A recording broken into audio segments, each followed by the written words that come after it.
Friday's pick six is guaranteed at $150,000. It begins in race 5 on that 10-race card. Race 5, a 7-furlong maiden special weight, a dangerous first-time star. The 6 Indian Trail for Todd Pletcher's a full to Uncle Mo, the champion 2-year-old from a few years ago. I picked him second in this race. You've got to use him. You've got to use a few in here. I picked a long shot, the one Fortuitous Path. I'm hoping shows some speed in here, along with the 10 Bowtie Boss, who figures to be one of the favorites. 1, 6, 10 for me. If you're using 4, throw the 9 in.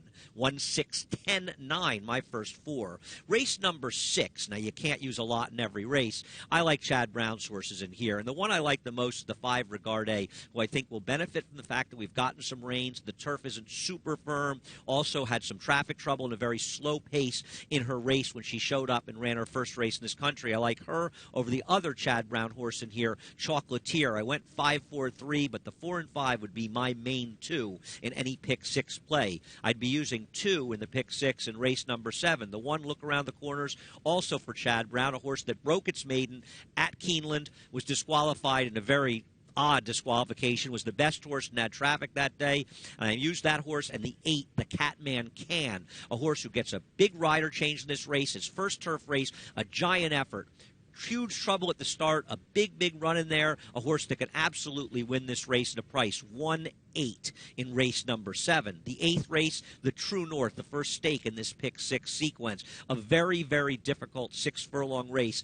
I would use 4 if I was playing this pick 6. I would use the 5-horse Dad's Caps, who won the Carter, the 6 Eastwood, one of 2 for Todd Pletcher, the 7 Clearly Now, who I made my top choice, as well as the 8 Rockfall, who's coming off a gigantic race at Keeneland and is 4 for his last 4, but obviously has some issues because he seems to run very sporadically. A single for me in the 9th race, the New York. That would be the 1A Stephanie's Kitten. She's got a rabbit in her entry mate, Kitten's Queen, and in my opinion, she's better than these. If she doesn't win, a lot of them can win. A long shot Eastern Belle, I'll be using her, but in the pick 6, I'd be singling Stephanie's Kitten.